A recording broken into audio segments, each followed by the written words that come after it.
ধনী মানুষরা তো সব কিনে কিনে ব্যাংকে ভরে রাখে, ভবিষ্যতে কেমন করে চলবে, অর্থ সম্পদ সব কিছু জড়ো করে রাখে। এখন হায়াত কি কেনা যায়, বাবাজি কেনা যায়? আমাদের দেশের ধনী মানুষরা যদি বিক্রি হতো বা বেচা কিনি করা যাইতো, ধনী মানুষগুলো আমার আপনার মতো গরিব যারা আছি, আমাদের সব হায়াত বিলাস সব কিনে ব্যাংকে রেখে দিলেন, কি বলে? তাহলে আমরা অল্প বয়সে মারা যেতাম, এনারা দীর্ঘদিন বেঁচে থাকতো। এই যে বর্তমান বিএনপির চেয়ারপারসন বেগম খালেদা অসুস্থ অবস্থায় আছে, দোয়া করি আল্লাহ রাব্বুল আলামিন খালেদা জিয়াকে পরিপূর্ণ সুস্থতা দান করুক। মানে খালেদা জিয়া শুধু বিএনপির নেত্রী নয়, সারা বাংলাদেশের নেত্রী, ওই দেশের একটা সম্পদ। কারণ আল্লামা সাইদি যখন জেলখানায় গিয়েছিলেন, এই খালেদা জিয়ার চোখের পানি বেশি পড়েছে। আল্লামা মামুনুল হক আমির হামজা সাহেব যখন জেলে, তার চোখে বেশি পানি পড়েছে। কারণ খালেদা জিয়া কোনো সময় আলেমের বিরুদ্ধে যায় নাই এবং আলেমদের সবথেকে ভালোবেসেছে। আর এই জালেম হাসিনা আলেমদের দেখতে পারে না, কি বলেন?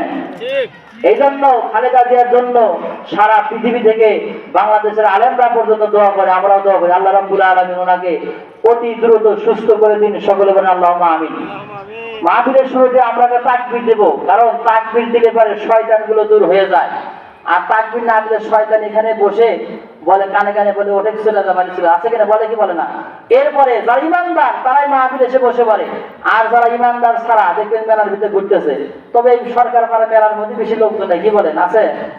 এই জন্য একটু সবাই একটু গলাটা পরিষ্কার করে জোরে সরে লিল্লাহি তাকবীর, আল্লাহু আকবার। মনে হয় না খা আছেন বারে, কয়েকজন মনে খান না। নারায়ে তাকবীর, আল্লাহু আকবার। আল কোরআনের আলো সংসদে আলো, সংসদে জ্বলো, আল কোরআনের আলো।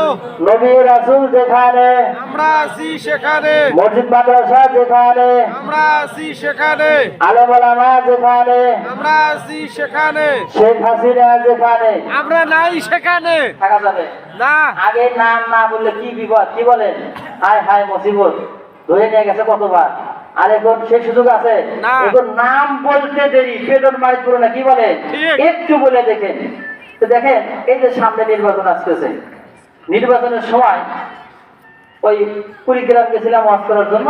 এক চাচা বলছে, হুজুর ভোটের কথা তো বলতেছেন, তো ভোট তো দিতে পারি নাই। এই 18 সালে ভোট দিতে গিয়ে স্কুলে যখন ভোট দিতে গেলাম, তাই বুড়া মানুষ চিন্তা করে দেখলাম যে ভোট দেব এখন, তাহলে বয়স শেষ, একটু তাহাজ্জুদের ওযু করে ফজর নামাজ নামাজ পড়ছে, পড়ার পরে ভোট কেন্দ্রে গেছে যে মারা যায় কখন, একটু আগে ভাগেই যায়। যাওয়ার পরে কেন্দ্রে যাওয়ার পরে ওই যে সব মালা দেয় বসে আছে, নৌকা নৌকা মার্কার মালা, এটা কিন্তু জাহান্নামের মালা আমি বলি। যার বলে বলতে চাচ্ছিলেন টেনশন করেন না, আপনার আগে ভোট হয়ে গেছে গা। বলে কেন? আমি ফজর ওযু দিয়েছিলাম। বলে আপনি যেন ফজর ওযু দেয়, তাহাজ্জুদের ওযুতে আল্লাহর ফেরেশতারা ভোট দিয়ে গেছে। চাচা খুব মন খারাপ, হায় রে কি হলো, আমি শেষে একটা ভোট দেবো। বলেন তো মনে চায় কি চায় না? যারা বুড়া মানুষ এদেরও মন চায়, আর যারা ইয়ং যারা নতুন ভোটার এদেরও কিন্তু মন চায় যে প্রথম ভোটটা আমরা দেবো, কিন্তু আমরা কিন্তু দিতে পারিনি, দিতে পারছি আমরা। এরপরে চাচা খুব মন খারাপ করে বাড়ি থেকে চলে যাচ্ছে। ওই ছেলে মেয়েটা, চাচা মন খারাপ করেন না। বলে কেন? বলে শোনেন, সুখবর আছে। চাচা আগে কি বাবা? বলে চাষি যা বলেন না, তার ভোটটা হয়ে গেছে, তার কষ্ট আসা লাগবো না। চাচা বলতে তো ভাতিজা আগে বলবে না পারে, কারণ তোমার চাষি 6 বছর আগে মারা গেছে, কবরে শুয়ে আছে।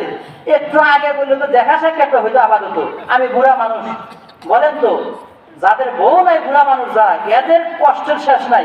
কারণ একজন মানুষ যখন বয়স্ক হয়ে যায়, বয়োজ্যেষ্ঠ হয়ে যায়, কাছে লোক ছাড়া খুব আরাম পায়, সুবিধা হয় না, অসুবিধা হয়ে যায়। কিন্তু বুড়া হয়ে যাওয়ার পরে একের সাথে কেউ বিয়ে দিতে চায় না। তা দেখেন আমাদের ম্যাডাম চলে গেছে, 9 সালে স্বামী মারা গেছে। আবার মনে নেই আপনাদের? তাহলে এতদিন স্বামী ছাড়া কেমনে থাকে? তো আমরা ভারতে দিয়ে বানাচ্ছি, ওখানে মোটামুটি স্বামী বেড়ে আছে। মুসলমান ভাইরা আমার কথা নম্বর